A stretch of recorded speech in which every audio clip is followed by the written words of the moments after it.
Buenas tardes tengan todos ustedes. Me disculpo por haber llegado un poquito tarde, pero pues había mucho tráfico. Me da muchísimo gusto el día de hoy estar aquí en esta magnífica universidad a la cual le estoy eternamente agradecido cuando me hicieron doctor honoris causa de esta gran institución mexicana de educación superior. Quiero agradecer al director de la Facultad de Ingeniería, al doctor Eguíbar, y a los que estaban encargados de organizar este evento. Agradezco mucho. Le decía yo al director de la Facultad de Ingeniería que qué bueno que estamos en la Facultad de Ingeniería, porque estamos construyendo un nuevo país a través de nuestros esfuerzos.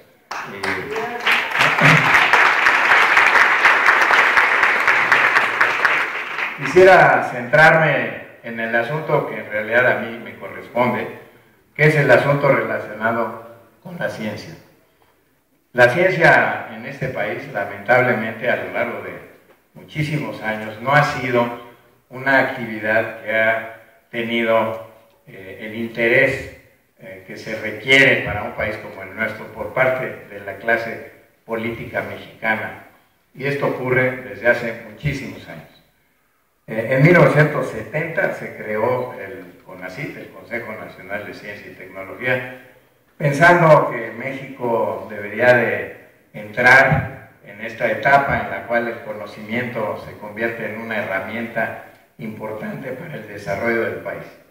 Se creó el CONACYT y de hecho fue gracias a los esfuerzos de un ingeniero, Méndez Ocurro, que era una gran personalidad del Instituto Politécnico Nacional, un gran personaje que afortunadamente todavía vive y que fue el que impulsó el Consejo Nacional de Ciencia y Tecnología hace ya 42 años. Lamentablemente, a lo largo de los años, el CONACYT nunca tuvo ni la capacidad ni el interés que tenía la clase política para hacer que este organismo institucional, el gobierno federal, realmente pudiera llevar a cabo los esfuerzos que se requieren para impulsar a México hacia el desarrollo. Y se habla mucho del desarrollo, o sea, todos los políticos hablan de desarrollo, pero la ciencia tiene que ser y es la gran palanca para el desarrollo, y si no impulsamos a la ciencia, pues México va a ser muy difícil que se desarrolle.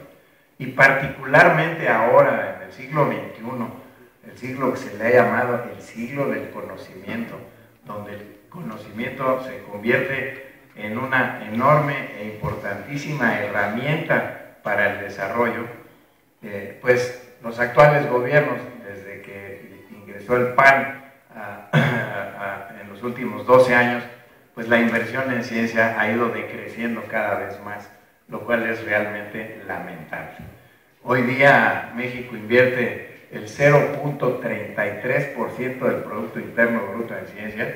México realmente nunca ha pasado el 0.4%, a pesar de que en el 2001 o 2002 se aprobó una ley en la Cámara de Diputados que obliga al Estado mexicano a invertir por lo menos el 1% del Producto Interno Bruto en ciencia y tecnología. Y esto está lejísimo de cumplirse y lamentablemente para el país esto ha hecho que poco a poco México se convierta en un país cada vez menos competitivo, y ahora andamos, creo, por el lugar 70 en competitividad en el mundo. En todas las evaluaciones que nos hacen los organismos internacionales, México siempre tiene la más baja inversión en este rubro de ciencia y tecnología. Y esto ya hoy día es realmente inaceptable. Entonces, el movimiento progresista ha decidido, que encabeza Andrés Manuel López Obrador, ha considerado que se debe de elevar el nivel de la ciencia en la política pública.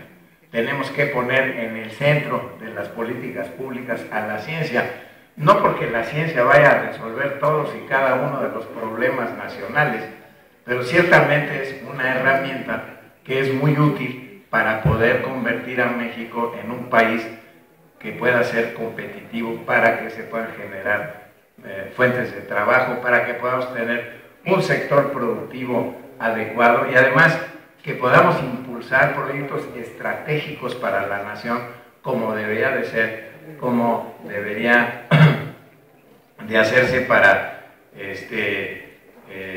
disminuir la dependencia que tiene este país del extranjero.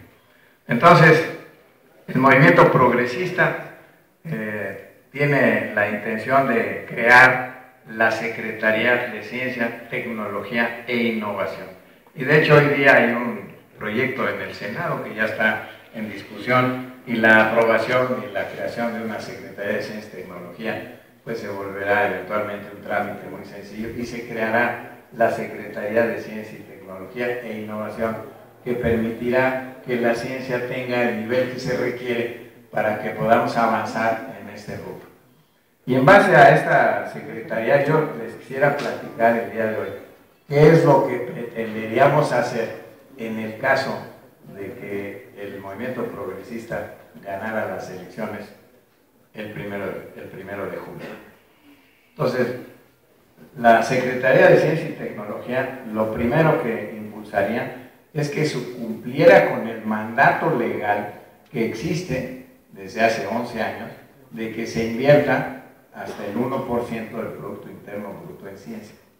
Ahora, esto no puede hacerse de un jalón y de hecho, aun si nos dieran todo el dinero que eso representa el 1 de diciembre, pues no sabríamos bien qué hacer con eso porque es demasiado dinero y no estamos realmente preparados para enfrentarse a esto. Entonces, lo que se pretende impulsar es que en el primer trienio del próximo sexenio se llegue al 0.75% del Producto Interno Bruto y a finales del sexenio se llegue a tener el 1% del Producto Interno Bruto. Esto representa, desde el punto de vista de dinero, alrededor de 110 mil millones de pesos más destinados a impulsar la ciencia en este país, por encima de lo que ahora se otorga, que anda por ahí por los 30 mil millones de pesos, que es totalmente insuficiente. Entonces, tendremos una mayor cantidad de recursos, los cuales se entregarán y se procurará que se entreguen paulatinamente para que podamos cumplir con una serie de estrategias que tenemos para el futuro. Y la segunda cosa a la que nos dedicaríamos es, tenemos que ampliar el sistema científico nacional. Tenemos hoy día en el Sistema Nacional de Investigadores 18,000 científicos. Para un país que tiene 110 millones de habitantes, eso es totalmente insuficiente. Y planteamos que para finales del sexenio tuviéramos 50,000 científicos en el Sistema Nacional de Investigadores. Pero fíjense, si quisiéramos 50,000 científicos, que trataremos de lograr que eso ocurra, esto representa de alguna manera enfrentados a un gran problema, porque hoy día hay 18,000. Para que lleguemos a 50,000 necesitamos 32,000 científicos más. Pero lamentablemente, por la falta de impulso a esta actividad, México produce 3,000 científicos, 3,000 doctores al año. O sea, el CONACYT, a través de las becas que se otorgan, que es un sistema que maneja el CONACYT, que bueno, es un buen sistema, el sistema de becas, pues producimos 3,000 científicos al año. Entonces, si contratáramos a todos los científicos que se gradúan, pues apenas nos darían 18,000, digamos, en ese sexenio. Desde luego hay alrededor de 5,000 mexicanos que están en el extranjero, que este es otro de los grandes problemas que vamos a parar completamente. O sea, joven investigador que se doctora, le tendremos que encontrar el lugar donde trabaje. Y algunas de las becas, y ahorita voy a platicar de esto, las vamos a orientar para nutrir muchos de los esfuerzos que van a hacer, y se los quiero explicar qué es lo que vamos a hacer. Pero tendríamos poco de problemas para poder incorporar 32,000 científicos más. Hay muchos que se han doctorado, que han obtenido sus posgrados desde hace algunos años y que habrá que rescatarlos, pero pues conseguir el personal humano para poder incrementar la planta científica del país es un poco problemático. Quizás tengamos al final del sexenio pues lograr duplicar el número de científicos en el país, pero ciertamente haremos el gran esfuerzo de ampliar la planta científica del país. ¿Y cómo vamos a hacer eso? Bueno, en primer lugar, vamos a generar plazas en las universidades. Tiene que haber espacios en las universidades públicas de este país, que es el lugar donde se hace la investigación. El CONACYT maneja hoy día 27 centros públicos de investigación. El país tiene 27 centros públicos de investigación que están localizados a lo largo y ancho del país. Y nosotros vamos a crear un nuevo centro público por año. Y quiero dar un ejemplo de uno que yo creo que es absolutamente fundamental y que sería uno de los primeros que impulsaríamos. México tiene 10,000 kilómetros de costas. No hay un solo centro de investigación de biotecnología marina para que podamos aprovechar los recursos del mar, ¿no? Entonces, de los primeros esfuerzos que haríamos es crear un centro de biotecnología marina y intentaríamos, impulsaríamos que las becas de doctorado que se otorguen algunas de ellas en ese campo de la ciencia para que se puedan nutrir al centro de biotecnología, al Instituto de Biotecnología Marina, y que pueda ser un centro que crezca lo más rápidamente posible, para que podamos aprovechar los recursos del mar, para que se pueda impulsar la actividad relacionada a las actividades que se hacen en las costas, que podría generar empleos, generaría riqueza y desde luego podríamos aprovechar de manera muy adecuada los recursos del mar, que hoy día se conocen como el 1 o 2% de los recursos del mar, y el mar tiene una enorme cantidad de posibilidades para poder generar bienestar social, económico y además conocer desde el punto de vista científico muchos de los elementos asociados al mar. Entonces, este es el ejemplo que quiero dar. El CONACYT a lo largo de los años del gobierno federal, creo que ya tiene 20 años que no ha creado un nuevo centro público de investigación. Y ciertamente lo que vamos a hacer es vamos a fortalecer los centros públicos de investigación que existen en el país. Como les decía, son 27. Hay que hacerlos crecer, hay que darles plazas para que puedan incorporar a los nuevos científicos mexicanos que se van formando, y hay que darles a los jóvenes las oportunidades, no solamente de que tengan una beca para el posgrado, sino que al final del posgrado tengan dónde trabajar, porque no es posible que en este país se invierta una cantidad importante de recursos económicos para formar a la gente y una vez que se ha formado no tengan lugar donde trabajar, y eso lo tenemos que corregir. Vamos a hacer un gran esfuerzo para generar las plazas en las universidades públicas, fortalecer, como decía, los centros públicos y crear nuevos centros de investigación para que el sistema científico nacional, que además es un sistema que ya está envejeciendo, porque como no hay plazas los jóvenes no pueden ingresar, y nosotros que estamos en el sistema estamos envejeciendo y vamos a hacer como una especie en extinción si sigue este proceso.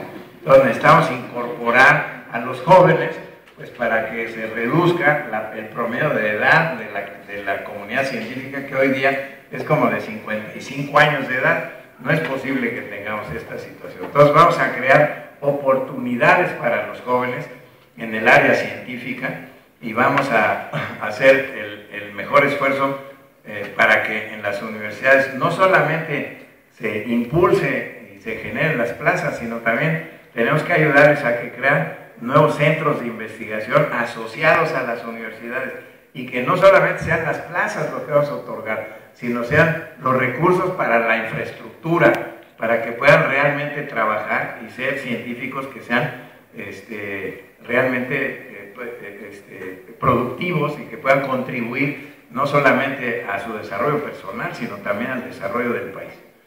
Y en este proceso, una de las cosas, vamos a atender dos asuntos relacionados con la investigación científica. Primero, Vamos a impulsar a la ciencia básica, vamos a hacerla que sea el elemento fundamental para el desarrollo de esta área. La investigación básica es la que genera los nuevos conocimientos, se hace en las universidades, las cuales tenemos que fortalecerlas y las vamos a fortalecer, y los centros públicos de investigación. Vamos a hacer ciencia básica y vamos a generar el sistema para que la gran mayoría de los investigadores tengan los recursos que requieren para poder generar los nuevos conocimientos que este país necesita y debe de tener. Y esto tiene un valor agregado. Podremos incrementar el número de científicos jóvenes que se vayan doctorando con el tiempo. No es posible que hoy día Brasil ya produce 11,000 doctores al año. Los Estados Unidos, digo, no nos podemos comparar con ellos, pero en Estados Unidos se doctoran entre 45,000 y 50,000 doctores al año. Y nosotros doctoramos a 3,000 al año.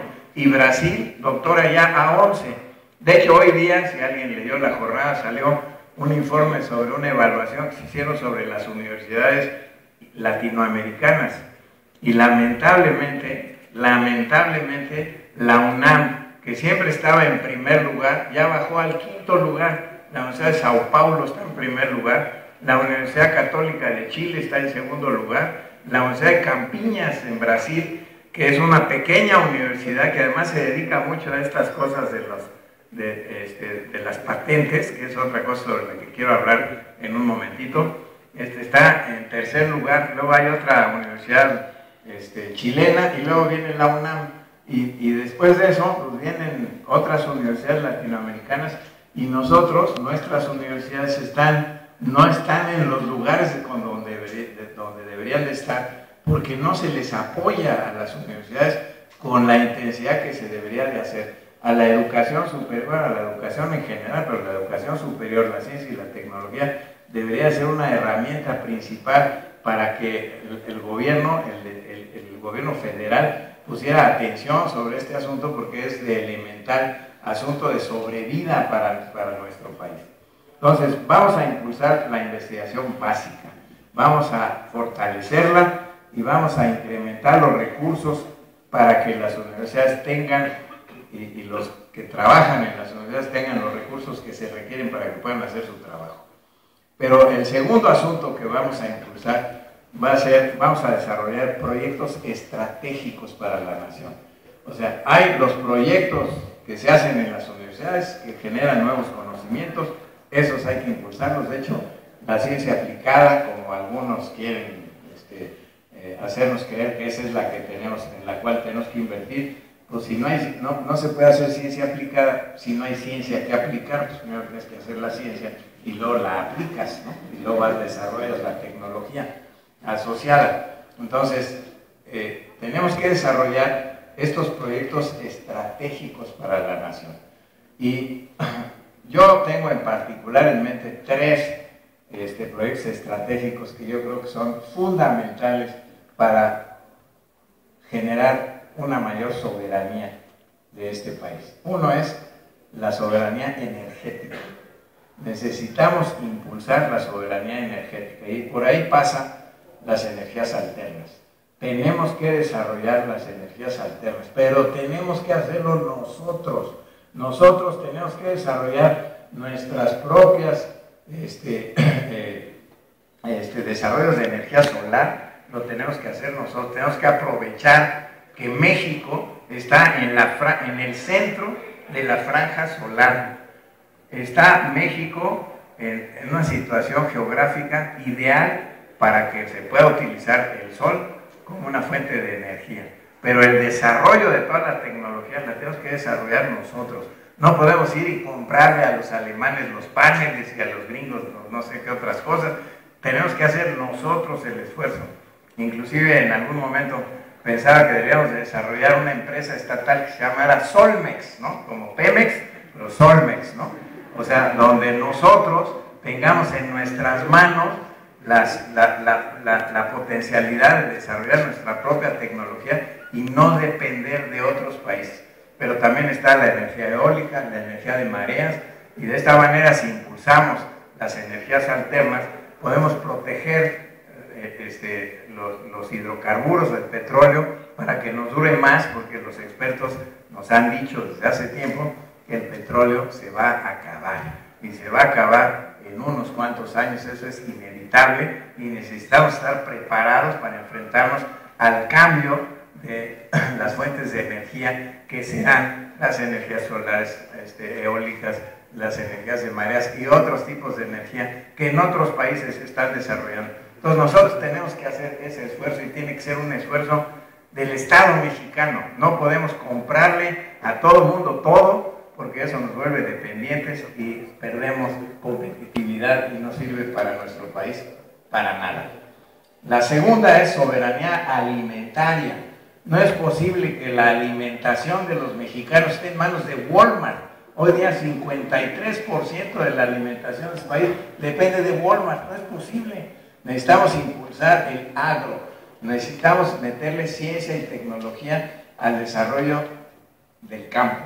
Necesitamos impulsar el INEFAP, que durante mucho tiempo era un organismo descentralizado del gobierno que se había dedicado precisamente a promover el desarrollo tecnológico en el campo, y a ese instituto le han, lo han prácticamente desaparecido. Hay que impulsar el campo, hay que impulsar la soberanía alimentaria.